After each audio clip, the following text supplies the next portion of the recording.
যারা অতীতে বাংলাদেশের বিচারাঙ্গনকে কলঙ্কিত করেছেন এইরকম কোনো বিচারক এখানে আর আসবেন না। অন্তর্বর্তীকালীন সরকার শেষ পর্যন্ত এই কাজটা করেছেন, এইটা অবশ্যই আমরা মনে করি জাতির জন্য একটা গুরুত্বপূর্ণ কাজ হয়েছে এবং বাংলাদেশের বিচার বিভাগের ইতিহাসে একটা সোনালী সংযোজন হয়েছে। গতকালকে যে অধ্যাদেশটি জারি হয়েছে, সুপ্রিম কোর্ট সচিবালয় অধ্যাদেশ 2025, এটি একটি দীর্ঘ প্রতীক্ষিত আইন। বাংলাদেশ স্বাধীন হওয়ার পর থেকেই স্বাধীন বিচার ব্যবস্থা প্রতিষ্ঠার একটা অন্যতম শর্ত ছিল যে একটা স্বাধীন সুপ্রিম কোর্টের অধীনে স্বাধীন সচিবালয়ের যদি না থাকে তাহলে অধস্তন আদালতের বিচারকদের নিয়ন্ত্রণ, তাদের বদলি, তাদের শৃঙ্খলা রক্ষা, এই সব কিছু স্বাধীনভাবে করা সুপ্রিম কোর্টের পক্ষে সম্ভব ছিল না। বিশেষ করে সুপ্রিম কোর্টের যদি আর্থিক স্বাধীনতা না থাকে তাহলে নিম্ন আদালতের বিচারকদের উপরে সুপ্রিম কোর্টের যে কন্ট্রোল থাকার কথা সেটা কিন্তু কখনোই সম্ভব হচ্ছিল না। এই আইন প্রণয়নের মাধ্যমে দীর্ঘদিনের যে একটা দাবি ছিল জনগণের, বিচার বিভাগীয় কর্মকর্তাদের এবং বাংলাদেশে যারা আইনের শাসন দেখতে চান তাদের সবার একটা দাবি ছিল অবশ্যই যেন সুপ্রিম কোর্ট একটা সচিবালয় প্রতিষ্ঠা করা হয়, যেটার অধীনে পুরো বিচার ব্যবস্থাকে এটার আওতাভুক্ত করা হয়।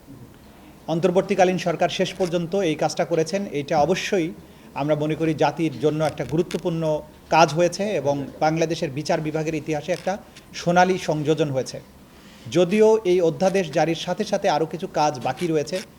সেকশন 1-এ যেমন বলা হয়েছে যে সেকশন 7-এর যে বিধানাবলী সেগুলোকে আরেকটি গেজেটের মাধ্যমে প্রকাশ করতে হবে, সেটা সময়ের ব্যাপার মাত্র। কিছুদিনের মধ্যেই আমরা আশা করছি সেই পর্বটাও হবে। এই পৃথক সচিবালয়ের প্রতিষ্ঠার মাধ্যমে সরকারের দিক থেকে বিচার ব্যবস্থাকে স্বাধীন করার ব্যাপারে যতটুকু করার ছিল সরকার সেটা করেছেন, কিন্তু এখন পুরো দায়িত্বটা চলে গেছে বিচার বিভাগের কর্মকর্তাদের কাছে, বিচার বিভাগের উপরে, মাননীয় বিচারকদের উপরে।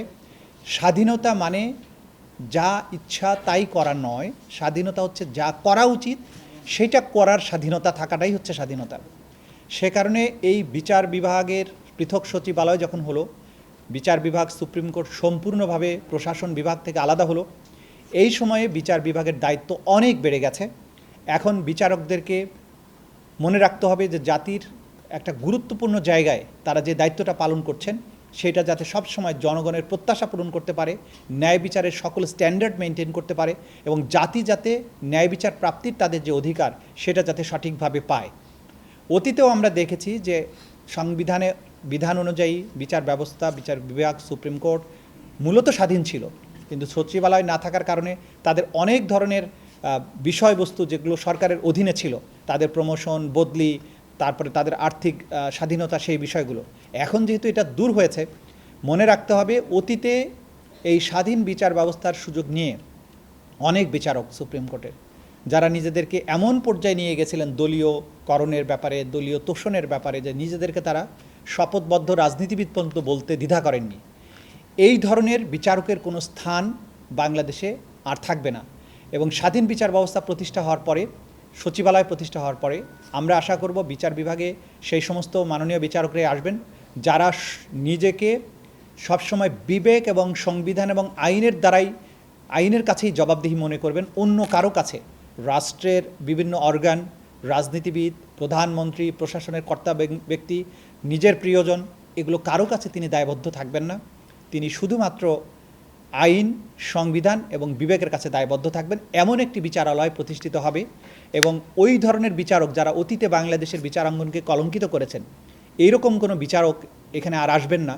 এইরকম একটা সুদিন দেখার প্রত্যাশা আমার মধ্যে আছে, নাগরিক হিসাবে আছে, একজন আইনজীবী হিসাবে আছে। আমি মনে করি যে এটা জাতির ইতিহাসে একটা স্বর্ণালী সংযোজন হয়েছে।